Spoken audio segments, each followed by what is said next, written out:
Hi, I'm Paul Hanley. I'm part of the faculty for the new Wilmette Institute course on Baha'i Perspectives on Agriculture and Food. When I was a young man, I became very interested in agriculture for some reason which I don't really understand.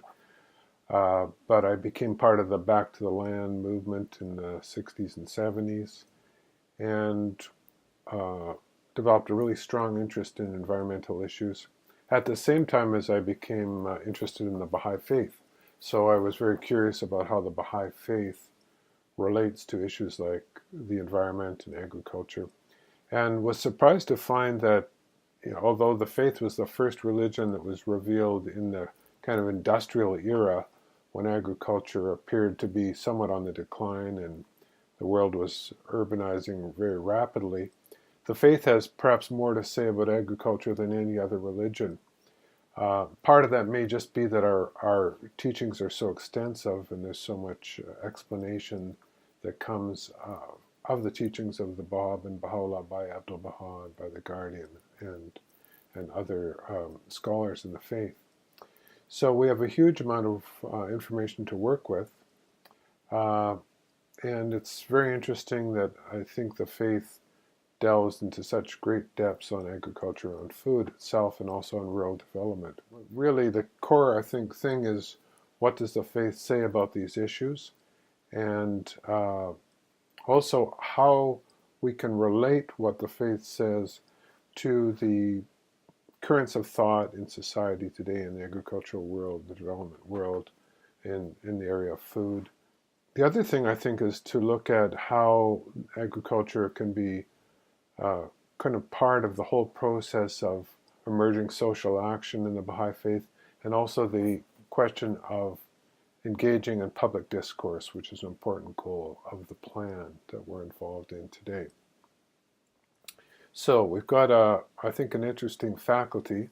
I'm personally uh, involved in agriculture mainly as a writer on environmental issues and including agriculture.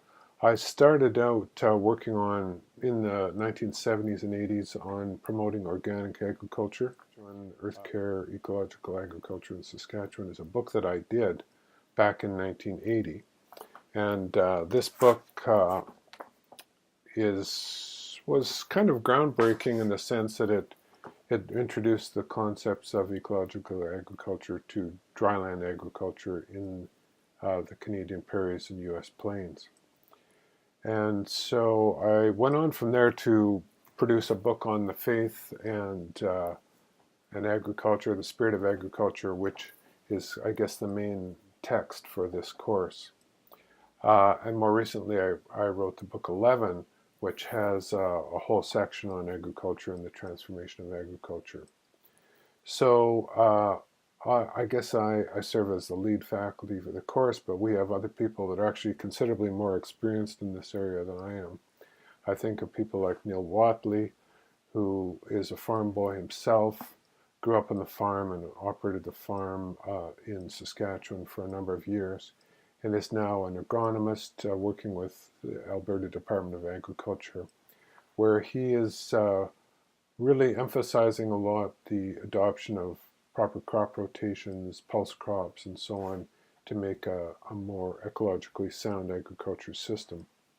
Interestingly, Neil also was very active uh, for 7 years working in Costa Rica with the Bribri indigenous people and their really interesting agricultural systems, which are highly sophisticated polycultures. We also have Kim Nakvi, who's a professor at the University in Kamloops, BC, and she specializes in geography, and I think brings with her kind of a global perspective on development, which will be really an interesting component of this course. We also have Robert White, who another farm boy from Saskatchewan, grew up near Prince Albert, Saskatchewan, and then went on to become an ecologist. And he's well known for this publication, Spiritual Foundations for an Ecologically Sustainable Society. He became quite well connected with the great Baha'i environmentalist Richard St. Barr Baker, who influenced him to discover the Baha'i faith as well.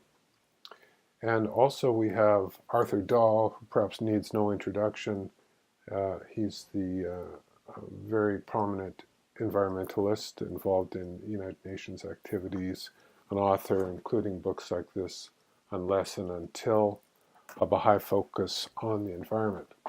And so we have a great faculty, and we're looking forward to the course and connecting with people through the discussion groups and so on. Well, I should also mention that we have a discussant in the group, Gary Roche, who is living in Ukraine and has worked for many decades in international development and is now on a farm in Ukraine and will be connecting with us through the discussions as well, and hopefully giving his input from his point of view, which is one of tremendous experience around the world.